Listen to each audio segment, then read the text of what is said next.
శిక్షించాలి అంబేద్కర్ గారి విగ్రహాన్ని ధ్వంసం చేసిన నిందితులను. సాధిద్దాం అంబేద్కర్ గారి ఆశయాలను. అందరికీ జై భీమ్. మేము వెల్దుర్తి భీమ్ వారియర్స్ యూత్ నుంచి రావడం జరిగింది. ఈరోజు మార్నింగ్ లేవగానే మేము సోషల్ మీడియాలో మాకు వచ్చినటువంటి న్యూస్ ఏంటి అని అంటే, ఇక్కడ కొంతాన్పల్లిలో, శివంపేట మండల్ కొంతాన్పల్లిలో అంబేద్కర్ గారి యొక్క విగ్రహాన్ని ధ్వంసం చేసినట్టుగా కొందరు గుర్తు తెలియనటువంటి దుండగులు కొందరు ఈ అంబేద్కర్ గారి విగ్రహాన్ని ధ్వంసం చేయడం జరిగింది. ఇది చూసిన తర్వాత అనిపించింది ఏంటి అని అంటే, ఇది ఈరోజు కొత్త కాదు. ఆ రోజు 70-80 సంవత్సరాల క్రితం అంబేద్కర్ గారు ఉన్న కాలం నుంచే ఆ రోజే ఆయన్ని ఎంతో మంది సమాజానికో లేకపోతే అప్పుడు ఉన్నటువంటి పరిస్థితులకో ఉళ్ళకో బళ్ళకో దూరం చేయాలని ఎంతో మంది కుట్రలు పన్నినప్పటికీ ఆయనకు ఉన్నటువంటి మేధాశక్తికి, ఆయనకు ఉన్నటువంటి తెలివికి ఆయన్ని ఎవ్వరూ ఆ రోజుల్లో కూడా ఆయనకు ఎదురు చెప్పలేకపోయారు. ఎంతో మంది అంటరాని వాళ్ళు అని అంటే, లేకపోతే తక్కువ కులంలో పుట్టిన వాళ్ళు అని అంటే, దళితులు అని అంటే హీనంగా నీచంగా చూసేటువంటి ఆ దుర్మార్గమైనటువంటి సంస్కృతిని ఆ రోజు ఆయన ఎదిరించి పోరాడి నిలబడి ఈ రోజు నేను ఎదుర్కొంటున్నటువంటి ఈ అవమానం, ఈ అంటరానితనం ఏదైతే ఉందో ఇది నా ప్రజలు, నా జాతి ప్రజలు భవిష్యత్తులో కానీ ఇంకెప్పటికీ తరతరాలకి వాళ్ళు ఎదుర్కోకుండా ఉండడం కోసం ఆ రోజు ఆయన ఎన్నో అవమానాలు పడ్డాడు. ఎంతో త్యాగం చేసి, ఎంతో శ్రమపడి మరి ఆయన రాజ్యాంగాన్ని రాసేటువంటి గొప్ప స్థితికి ఎదిగినట్టుగా మనం చూస్తూ ఉన్నాం. ఈరోజు దేశ తలరాతని రాసినటువంటి ఆ యొక్క గొప్ప ఘనత ఎవరిది అని అంటే కేవలం డాక్టర్ బాబాసాహెబ్ అంబేద్కర్ గారిది. అటువంటి ఆయన విగ్రహాలని ఈరోజు మనం మాట్లాడుకుంటే, ప్రపంచంలో అత్యధిక విగ్రహాలు ఉన్నటువంటి వ్యక్తి మహానుభావుడు ఎవరు అని అంటే అది ఏకైక వ్యక్తి డాక్టర్ బిఆర్ అంబేద్కర్ గారిది. అలాంటిది ఈరోజు మనం చెప్పుకోవాల్సింది ఏంటి అని అంటే, కేవలం ఆయన విగ్రహాన్ని ధ్వంసం చేయగలరేమో, ఆయన చేతిని విరగొట్టగలరేమో, కానీ ఆయన పంచినటువంటి ఆయన ఆలోచనని, ఆయన ఆశయాలని మా నరాల్లో, మా ఆలోచనలో ఉన్నటువంటి ఆలోచనని మాత్రం చంపే శక్తి ఎవ్వడి వల్ల కాదని ఈ సందర్భంగా తెలియజేస్తా ఉన్నాం. ఎందుకు అని అంటే, ఈరోజు అంబేద్కర్ గారి ఆశయాలని మనం ముందుకు తీసుకుపోవాల్సినటువంటి బాధ్యత, అంబేద్కర్ గారి ఆలోచనని ముందుకు తీసుకెళ్లాల్సినటువంటి బాధ్యత భారతదేశ పౌరుడైనటువంటి ప్రతి ఒక్కరిపైన ఉందని సందర్భంగా తెలియజేస్తా ఉన్నాను. ఎందుకు అనంటే, అంబేద్కర్ ఎవరో కొందరికే సంబంధించినటువంటి వ్యక్తి కాదు. అంబేద్కర్ ఎవరో దళిత వాడకు సంబంధించినటువంటి వ్యక్తి కాదు. అంబేద్కర్ ఎవరో అంటరాని వాళ్ళకి సంబంధించినటువంటి వ్యక్తి కాదు. ఆయన దేశానికి సంబంధించినటువంటి వ్యక్తి, ప్రతి ఒక్కరికి సంబంధించినటువంటి వ్యక్తి. బడుగు బలహీన వర్గాలు, బీసీలు అందరికీ రిజర్వేషన్ ఇచ్చినటువంటి వ్యక్తి ఆయన.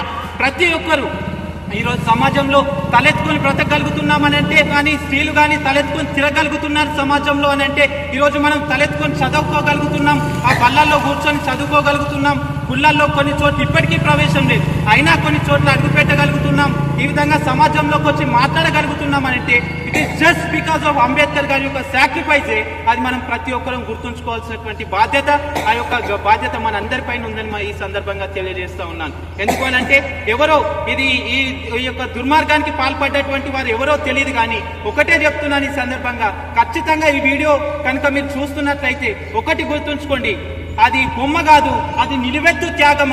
అది బొమ్మ కాదు, అది చరిత్ర, అది భవిష్యత్తు. ఈరోజు ప్రస్తుతం దేశం నడుస్తుంది ఆయన రాసినటువంటి రాత మీదనే అనేటువంటిది మీకు గుర్తు చేస్తా ఉన్నాను.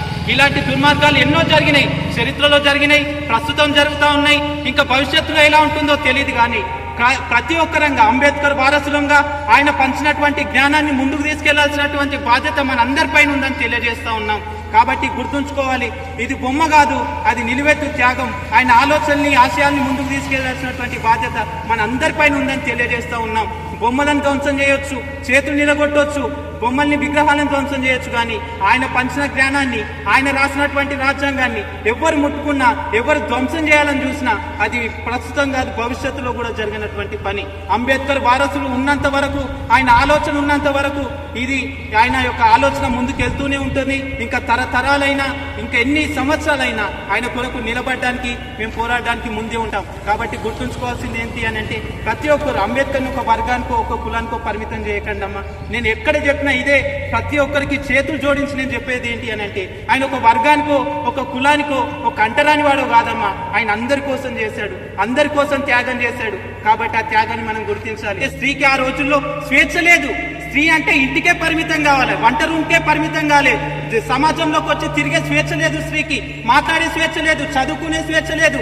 ఆ రోజు అంటరాని వాడు చదువుకుంటే నాలుకలు కోసేసిరు, సీసం పోసిరు నోట్లో. అలాంటి స్థితిలో ఈరోజు మనం ఈ స్థితిలో ఉన్నామనంటే అది కేవలం ఆయన కృషి, ఆయన త్యాగమే అని గుర్తుంచుకోవాలి. కాబట్టి అది బొమ్మ కాదురా నా చిట్టి తండ్రి, నిలువెత్తు త్యాగమై వెలసింది. మా గుండె ధైర్యం చేయెత్తి మొక్కుదాం. కాబట్టి ఆయనకు మేము ఎప్పుడు రుణపడే ఉంటాం. ఆయన చేసినటువంటి త్యాగాన్ని భవిష్యత్తులో ఎవ్వరూ మర్చిపోకూడదని ఈ సందర్భంగా తెలియజేస్తూ, వెల్దుర్తి భీమ్ వారియర్స్ తరఫున కూడా మేము కొంతపల్లికి రావడం జరిగింది. మద్దతుగా ఇక్కడే కాదు, ఎక్కడ ఇలాంటి దుర్ఘటనలు జరిగినా మేము తప్పకుండా ముందుంటామని తెలియజేయడానికి కూడా మేము ఏమాత్రం సంకోచించట్లేదు. కాబట్టి ఈ సందర్భంగా ప్రతి ఒక్కరు గుర్తుంచుకోండి, ఆయన ఆలోచనని, ఆశయాల్ని ముందుకు తీసుకెళ్లాల్సినటువంటి బాధ్యత మన అందరిపైన ఉంది. విగ్రహాల్ని కాదు, ఆయన విగ్రహాల్ని ధ్వంసం చేసినంత మాత్రాన ఆయన ఆలోచనని మీరు పాడు చేయలేరు అని ఈ సందర్భంగా తెలియజేస్తూ ముగిస్తా ఉన్నాను. జై భీమ్. శిక్షించాలి అంబేద్కర్ గారి విగ్రహాన్ని ధ్వంసం చేసినటువంటి నిందితులను, సాధిద్దాం అంబేద్కర్ గారి ఆశయాలను, సాధిద్దాం అంబేద్కర్ గారి ఆశయాలను.